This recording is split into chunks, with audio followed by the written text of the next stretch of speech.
y me voy a la exposición.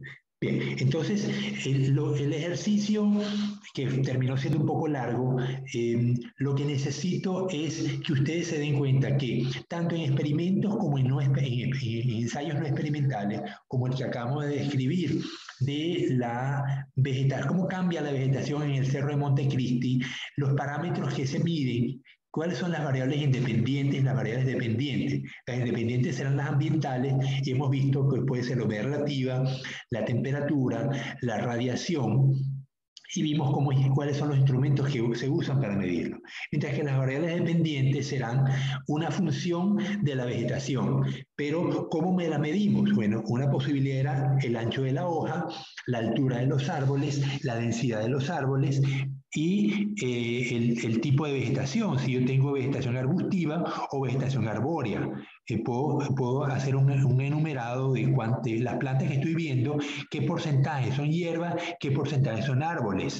En la medida que voy subiendo en el cerro, voy a encontrarme que tengo más árboles y menos hierbas, porque la sombra va aumentando y cuando hay mucha sombra, las hierbas no pueden crecer. Entonces, en este ejercicio nos damos cuenta que un experimento no experimental, perdón, en un ensayo no experimental, como es la distribución de la vegetación en una comunidad, la podemos estudiar, la podemos entender y cómo establecer las variables. Bien, entonces habíamos visto que un ensayo teníamos variables, necesitamos tener una fuente, controlar la fuente de variación, que tenemos una muestra control y las muestras experimentales. ¿Cómo controlamos la variable indeseada? En un experimento, uno trata de establecer la variable dependiente, las independientes, y las mide, las independientes, pero las otras variables que no estoy midiendo las debo mantener controladas, ya sea que las mantengo constantes o trato de que sean lo menos variable posible. Habíamos también estudiado lo que era población y muestra. Decíamos que la población eran los individuos que estaban en un sitio y que estaban caracterizados de alguna manera. Podían ser ceibos, podían ser personas, podían ser árboles de guanábana o pinzones de Darwin, ¿no?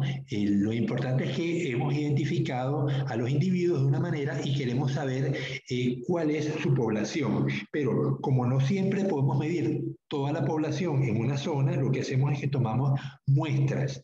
Entonces, llamamos muestra a un segmento de la población que ha sido recogido de una manera determinada.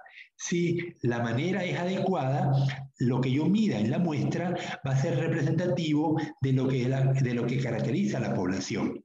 Si la muestra no fue recogida de manera adecuada, lo que yo estoy midiendo no representa necesariamente a la población y estaré cometiendo un error porque la muestra está sesgada. Y decíamos en ejemplo que si yo quiero poner una fábrica de helados en Manta, voy a tener que guardar a la perra, ¿vale? Si yo quiero poner una fábrica de helados en Manta, yo quiero saber qué tipo de sabores de helados es lo que los manteños les gusta para poder vender más fácilmente. Déjeme guardar la perra. Ven. Ven. Ah.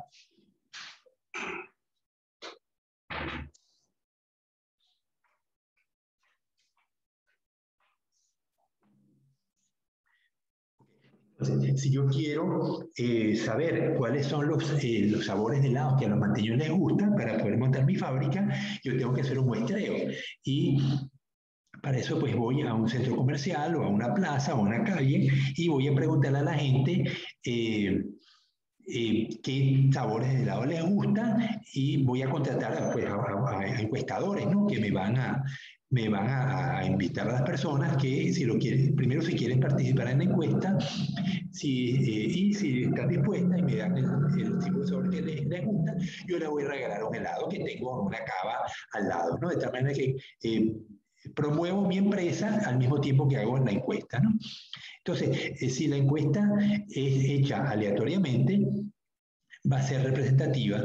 Si no lo hago, si yo veo una persona y directamente le pregunto y solamente digo, voy a entrevistar a las 10 primeras personas que vea, pero luego yo no sigo haciendo más encuestas, es probable que la muestra sea muy pequeña y resulte ser insesgada. Resulte ser sesgada. Entonces no va a ser representativa. Bien, habíamos también hablado del tipo de muestreo. El muestreo, habíamos visto que el muestreo es una playa arenosa donde yo no tengo la capacidad de identificar qué me voy a conseguir allí. Yo puedo hacer un muestreo sistemático, o sea, pues yo digo, voy a tomar con una pala una muestra de arena cada 20 pasos. Entonces yo voy caminando, 20 pasos tomo mi muestra, lo pongo en una funda, 20 pasos más tomo otra. Ese muestreo es sistemático y resulta también ser aleatorio, porque yo no sé qué había en el sitio donde me paré a los 20 pasos. El muestreo puede ser aleatorio simple cuando yo tengo una zona que voy a muestrear y tomo un conjunto de muestras solo en ese sitio. Por ejemplo, en la playa del Murciélago. Yo establezco que los primeros 500 metros de playa voy a muestrear cuántos, en la arena, voy a muestrear cuántos olivelas hay. Olivela es un caracol que vive en la arena en la playa del Murciélago y yo quiero saber su densidad. Entonces, yo voy a tomar 10 muestras en los primeros 20 metros de la playa, desde el agua hasta la arena seca. Entonces voy a tener una tabla de números al azar, me llevo yo mis muestras, me llevo los sitios donde voy a muestrear, voy a tomar 20 muestras, voy a tomar 20 puntos entre 0 y 500 metros y 20 puntos entre 0 y 20 metros en la parte vertical y en la parte horizontal, moviéndome a lo largo de la playa y alojándome del agua. Y de esa manera tengo mis 20 puntos y que los estimo con una tabla de números al azar y luego voy a hablar del murciélago, me voy a cada una de las posiciones y cuento con mi cuadrata, de una cuadrata de 10 por 10 centímetros, cuántos caracoles veo en la arena. Y de esa manera pues tengo un estimado de cuál es la densidad del caracol o libela en la playa del murciélago. Ese muestreo fue aleatorio simple, porque tengo una sola zona de muestreo. Pero si ahora quiero saber cómo me varían la distribución de las olivelas en distintas playas, en Jaramijó, en San Mateo, en Crucita, en San Vicente o en Puerto Cayo, en Puerto López. Entonces, ahí yo voy a hacer un muestreo estratificado, porque los estratos son mis playas. Entonces, una playa más grande va a requerir mayor número de muestras que una playa más restringida. Pongamos, la playa de Puerto Cayo es más corta que la playa de Puerto López. Y entonces yo voy a trabajar entonces en la playa más grande voy a tomar más muestras, en la playa más pequeña voy a tomar menos muestras, pero en cada sitio yo lo establezco con una tabla de números aleatorios. También mencionábamos que las encuestas para las elecciones son encuestas de intención de voto. Las empresas las hacen en función de la cantidad de habitantes que hay en una región. Pongamos, una encuestadora debe encuestar todo el país, pero sabemos que las 4 ciudades más importantes, Guayaquil, Quito, Cuenca y Manta, tienen mayor número de votantes que el resto de las regiones. Entonces, la cantidad de personas que voy a entrevistar en estas 4 ciudades es mayor que a las que voy a entrevistar, por ejemplo, en Caja, no, ¿cómo se llama la capital de Bolívar? Bueno, en Puyo o en Orellana. La cantidad de personas allí es menor. Tengo que entrevistar a gente en Orellana y tengo que entrevistar a la gente en Morona, Santiago. Pero va a ser el número menor de personas que las que voy a entrevistar en Guayaquil o en Quito o en Manta. Entonces, la diferencia entre muestreo sistemático, aleatorio o estratificado, aleatorio simple, aleatorio estratificado, debe estar claro en este momento. Bien, el otro punto que necesitamos estudiar, les muestro.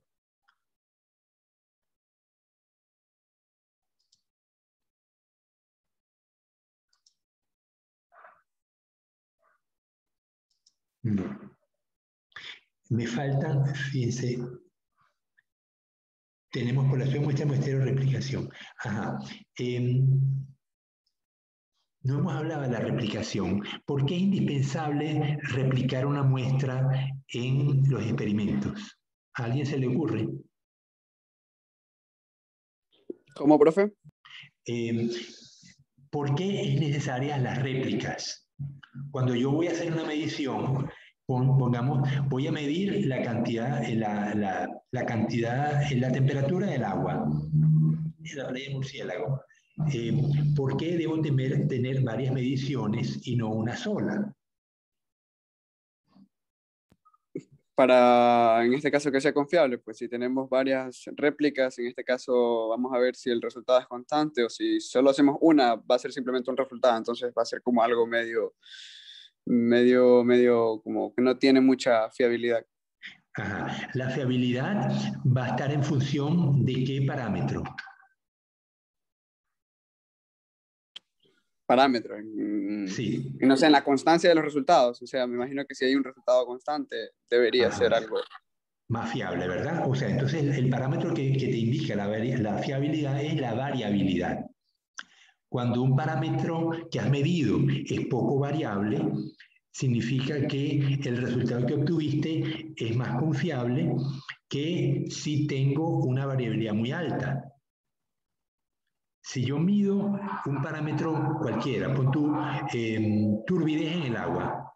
La turbidez es producto de la cantidad de sustancias que están disueltas y de la cantidad de sustancias que están en suspensión y afecta a la penetración de la luz en un medio líquido.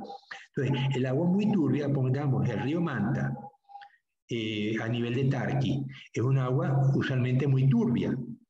Si yo metiera un instrumento, el disco de Secchi, que es un disco de 20 centímetros pintado de blanco y negro, unido a una cuerda que está calibrada en centímetros. Entonces yo sumerjo el disco de Secchi en el río Manta y me va a desaparecer a los pocos centímetros. Ya a lo mejor a los 5 centímetros ya no lo veo.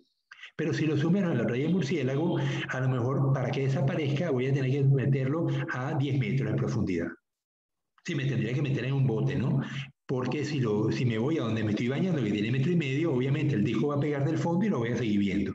Entonces, la turbidez se puede medir en función de la profundidad del disco de Secchi.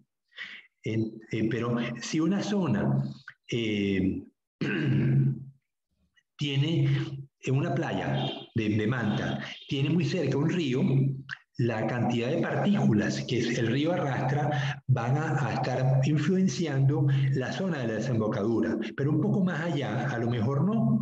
Entonces, si yo quiero saber cuál es la turbidez promedio en la zona de Tarqui, voy a tener que tomarla cerca del río Manta, cerca del río Muerto y intermedio a nivel de los esteros. Y voy a ir tomándola a lo largo de la playa. Entonces voy a tener unos datos muy variables, porque tengo dos ríos que me están descargando en la bahía de los esteros y tengo una zona intermedia donde está la avenida de los esteros, en donde está Playita Mía, que tiene poca turbidez.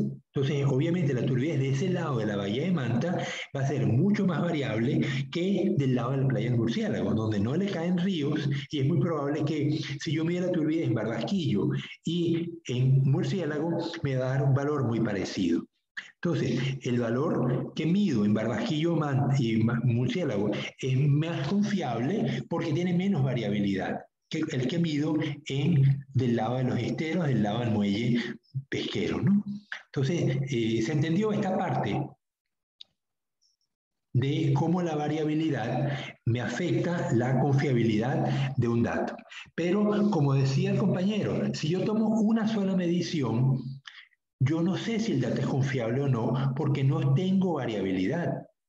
De hecho, si yo tomo una sola muestra, me va a costar hacer estadística, porque al no tener variabilidad no puedo comparar dos sitios. Entonces, es indispensable que cuando tomemos muestras, tomemos mínimo 3, ideal que tomemos 5 valores. A veces no vamos a poder tomar más de 2 porque el experimento, el ensayo es muy caro. pongamos que estamos haciendo presencia de petróleo en la arena de la playa donde nos bañamos. Como tenemos un muelle pesquero cercano a la playa del Murciélago, es posible que el agua del lado del muelle, que están los barcos, se pase al área del Murciélago.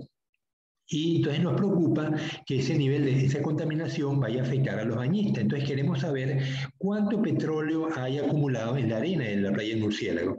Pero para hacer un análisis de contenido de petróleo, yo tengo que tomar una muestra de sedimento, secarla, luego meterla en el instrumento la va a calentar a 400 grados centígrados, las grasas se van a gasificar y se van a desplazar por una masa gaseosa. Esa se llama un cromatógrafo de gases. Ese cromatógrafo de gases es un instrumento costoso y la empresa que me va a dar el análisis me va a cobrar a lo mejor $100 por muestra. Entonces, evidentemente, pues es caro y necesito tener réplicas, voy a hacer por lo menos dos muestras en la playa de Murciélago que me va a costar $200, pero más de dos, pues a lo mejor va a ser difícil. Si las muestras me dan valores muy cercanos, obviamente yo puedo tener la confianza de que estaba bien medido el nivel de petróleo en la arena del Murciélago. Si las muestras me dan muy variables, ya yo sé que el dato no es confiable y voy a tener que invertir más dinero y tomar más muestras en la playa del Murciélago, tomando muestras a lo largo de la playa. A lo mejor en la medida que me alejo del muelle pesquero, tengo menos petróleo, ¿no? Pero esto es un caso típico que les puede suceder si les toca medir estas cosas.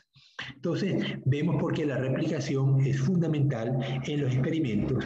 Si no hay replicación, no vamos a poder hacer estadística. Luego, ¿cuáles son las pruebas más comunes en la evaluación de estudios biológicos y experimentales? Bueno, ustedes cuando vieron con el profesor Hans o el profesor Kleber, vieron dos materias. Una se llama estadística y otra que se llama bioestadística. ¿Es correcto eso? ¿O cuáles son los nombres de las materias que vieron? Sí, profe. Se llama estadística y bioestadística. Estadística y bioestadística. Ok, en estadística vieron estadística descriptiva, que es yo tengo una población y cómo la describo. La describo usando, la mido parámetros en esa población y tomo el promedio como un valor esperado de que si yo agarro cualquier elemento de esa población, lo más probable es que el valor que mida sea cercano al promedio. Tengo mayor probabilidad de lograrlo y además mido la variabilidad. Mido la distribución de esos puntos.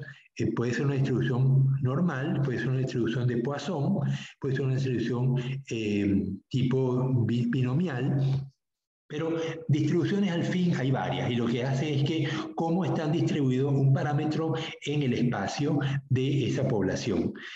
¿Dónde está el promedio? ¿Está cercano a un extremo o está en el medio de la distribución de valores? Si está en el medio de la distribución de valores es muy probable que la distribución sea normal. Si está sesgado hacia un lado puede ser que sea de Poisson o sea binomial. Pero estas son estadísticas descriptivas. No estoy comparando poblaciones, solamente estoy caracterizando una población. Y todas las poblaciones se pueden caracterizar mediante elementos descriptivos. La descripción también influye como tiene dos elementos, la kurtosis y el sesgo. Si la muestra tiene más valores hacia un lado o hacia el otro, se dice que está sesgada.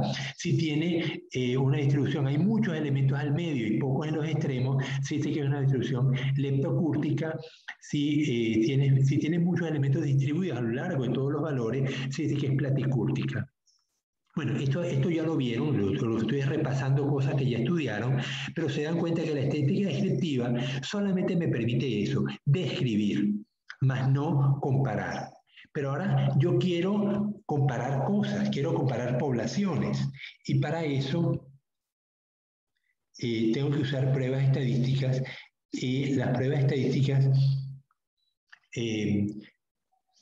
pueden ser aquellas que me permiten comparar dos poblaciones, como la prueba T-de-Student, o aquellas que me permiten comparar más de dos poblaciones, como serían la prueba de análisis de varianza o la prueba de Kruskal-Wallis.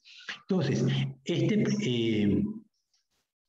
las comparaciones me permiten hacer inferencias, es decir, predicciones. Cuando yo quiero saber si la temperatura me afecta la distribución de las plantas en una montaña, como el ejemplo con el que empezamos esta clase, yo pudiera hacer el mismo ejercicio de la temperatura contra tamaño promedio de las hojas. Lo hago en la montaña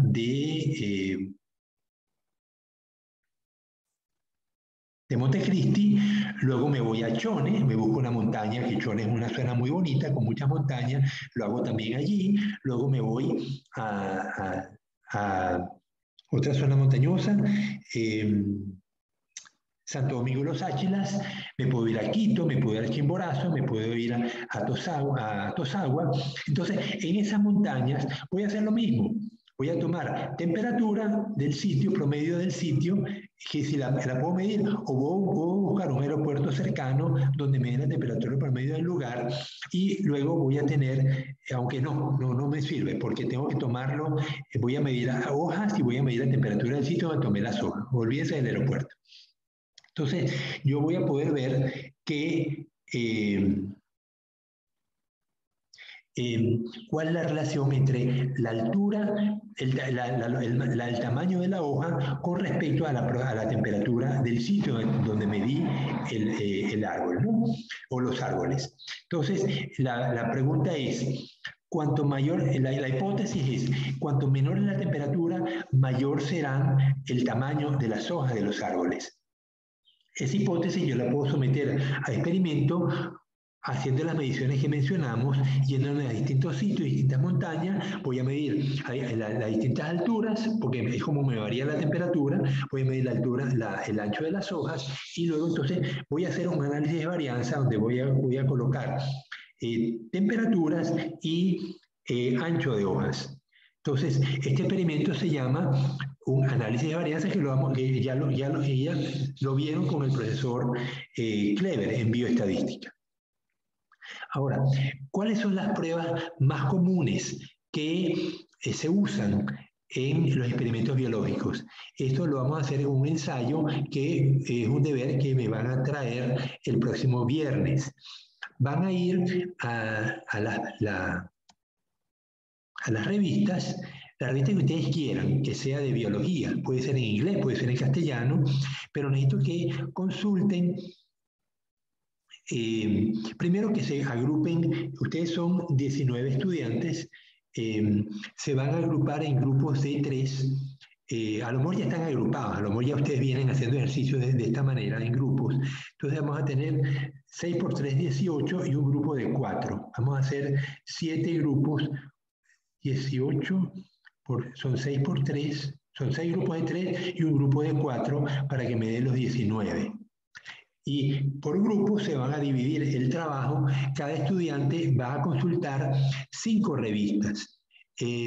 Va a agarrar, lo que necesito es que agarren un trabajo cualquiera, y vean las pruebas estadísticas que usaron los autores.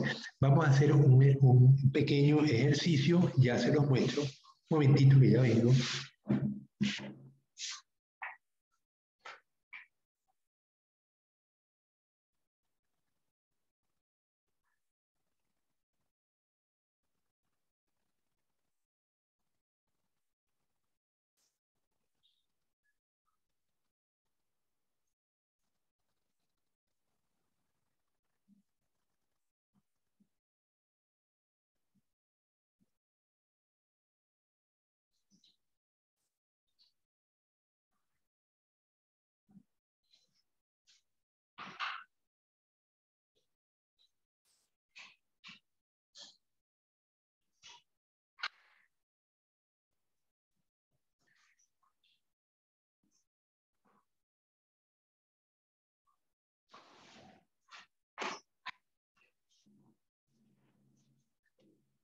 Ya, voy a parar de compartir y me voy a ir a un ejemplo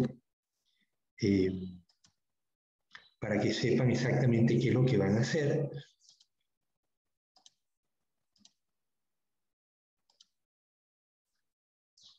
Ok, entonces voy a buscar una revista. En el caso de la revista Acuatécnica de la Universidad Técnica de Manabí, voy a agarrarla como ejemplo.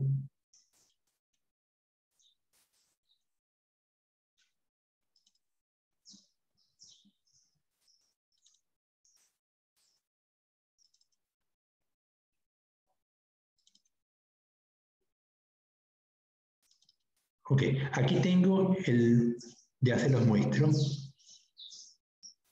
Ya vamos a esperar que abra.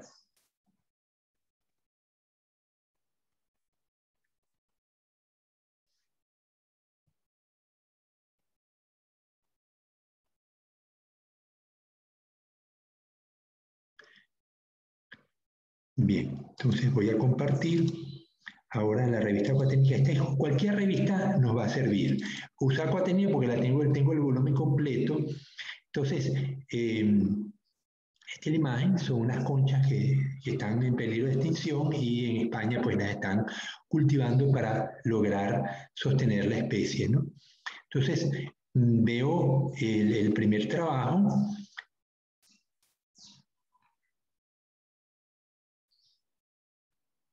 El volumen de agua disponible para el desove de hembras de camarón marino Peneus anamei. Entonces, me voy al trabajo. ¿Lo están viendo? Sí, biólogo. Okay. Entonces, lo que me interesa es qué pruebas estadísticas usaron ellos en el trabajo. Entonces, está la introducción. A veces en materiales y métodos, al final dicen las pruebas que usaron. No siempre lo dice, por eso es que van a tener que revisar el trabajo, pero como son pocos, cada estudiante va a revisar solamente 5, ok, aquí no dice pruebas estadísticas que usaron, entonces hay que ir al material, a los resultados y ver, dice los promedios globales de huevos por hembra, y usaron regresión. Entonces ponemos regresión. Como una de las pruebas que usaron, ¿no? También calcularon promedios, pero ¿cómo compararon los promedios? Pues los graficaron, dice huevos promedio por hembra contra litros de agua en el tanque, ¿no? Entonces vemos cómo los promedios de huevos por hembra se van aumentando, entonces usaron una prueba de regresión para comparar los promedios.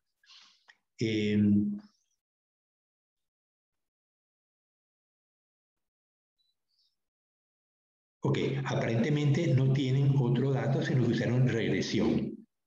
Bien, entonces nos salimos de este trabajo, vamos al siguiente.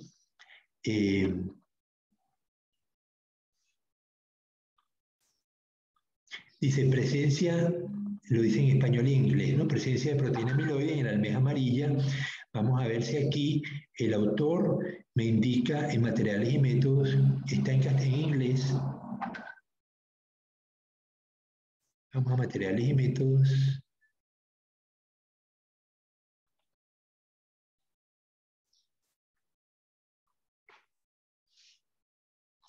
Pues no me lo da.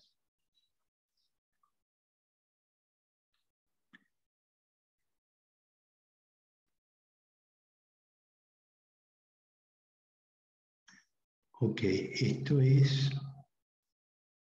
Ah, una comunicación corta, lo dice aquí, comunicación corta, mientras que el primer artículo era...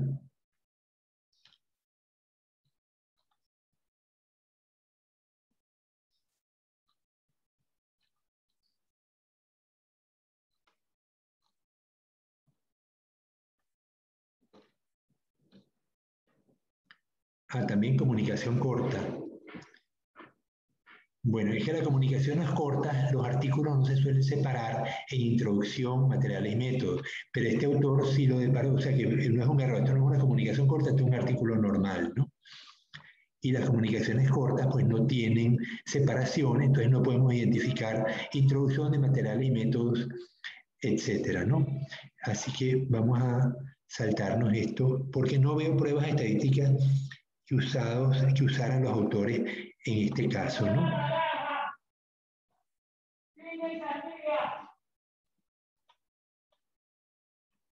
Ok, vamos a otro artículo.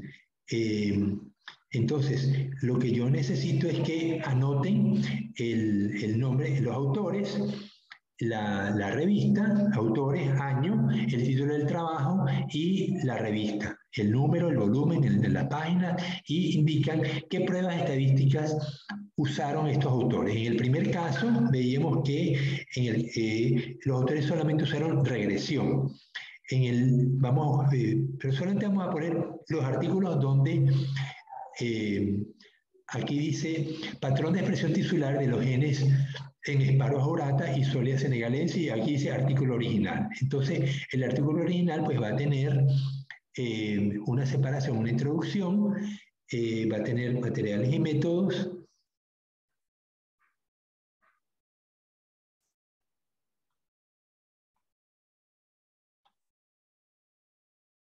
pero de una vez se lanzó con resultados. Así, estadística y análisis. Entonces dice, la moneda de las varianzas de los datos asociados a las expresiones de genes fueron determinadas por la medida de las varianzas de los datos asociados a los genes, a los valores de expresión del gen, fue determinada por QPCR, fue chequeado usando la prueba de Leven. Entonces ponemos prueba de Leven para homogeneidad de varianza. Las diferencias estadísticas fueron analizadas por análisis de varianza de una vía y la prueba de Tukey. Ok, usando SPSS, el paquete no me importa, lo que me importa es el tipo de pruebas. Entonces, en este caso anotamos el nombre del autor, los autores, el año, el título del trabajo, la revista, Aquatécnica, las páginas y las pruebas que usaron. Entonces ponemos prueba de Leven de homogeneidad de varianza y análisis de varianza ANOVA de una vía y prueba de Tukey a posteriori, ¿no? Post hoc o a posteriori es lo mismo, ¿no? Bien, entonces ya tenemos dos trabajos. Vamos al siguiente de la revista. Yo quisiera que trataran varias revistas, ¿no? Bueno, aquí está en Solia senegalensis. Las referencias. Vamos entonces al siguiente trabajo. Me dice efecto de la irradianza en el crecimiento y coloración de la cianobacteria marina espirulina subsalsa, y dice artículo original. Entonces, bueno, podemos esperar que también tenga resultados en materiales y métodos, la descripción de los análisis estadísticos que usaron. Vamos a ver si lo tiene.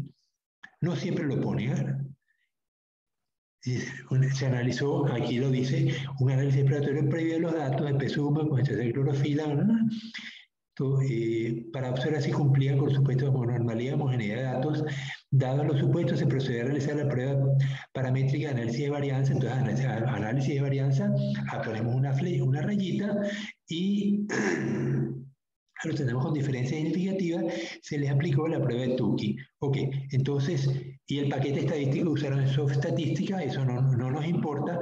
Lo que me interesa es que usaron las pruebas de normalidad, homogeneidad de varianza, aunque no las dijeron, pero dijeron que las hicieron, y vamos a poner flechitas allí, y ANOVA ponemos una rayita, y prueba posterior de Tukey ponemos otra rayita.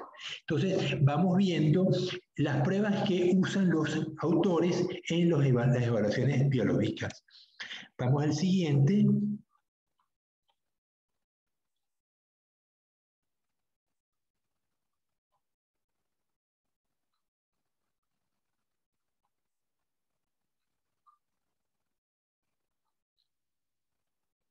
Conclusiones, bibliografía.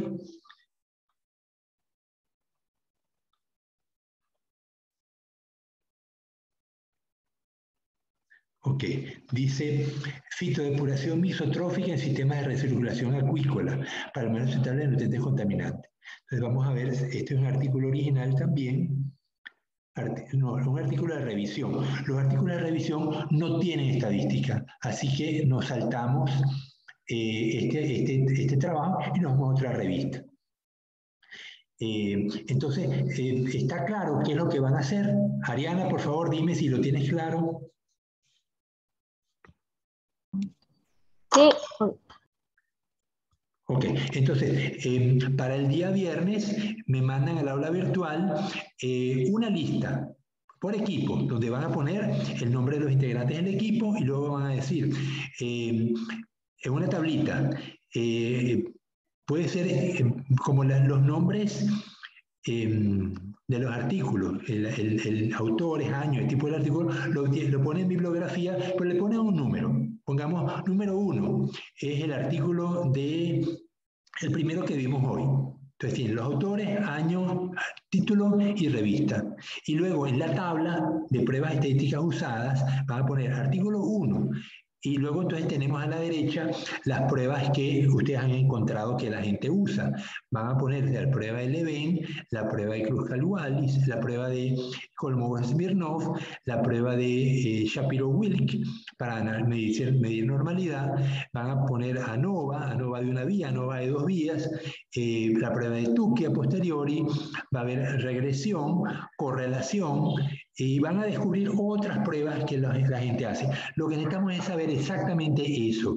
¿Cuáles son las pruebas que comúnmente se usan en los estudios biológicos?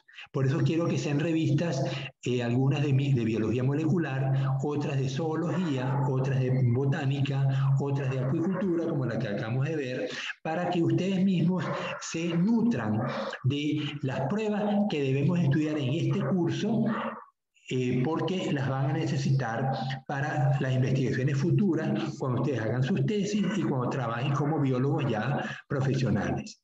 Entonces, lo que me interesa es eso, de identificar cuáles son las pruebas que se usan comúnmente en biología.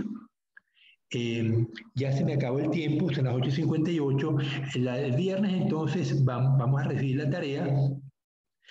Yo se las voy a poner en escrito y se las voy a poner en el WhatsApp para que vean la tarea con más detalle y no se me vayan a perder, porque este ejercicio es importante porque les va a ser muy útil a ustedes también y es útil para la clase, para que vean que los temas que hemos escogido para esta asignatura responden a este estudio que ustedes van a hacer en este ejercicio.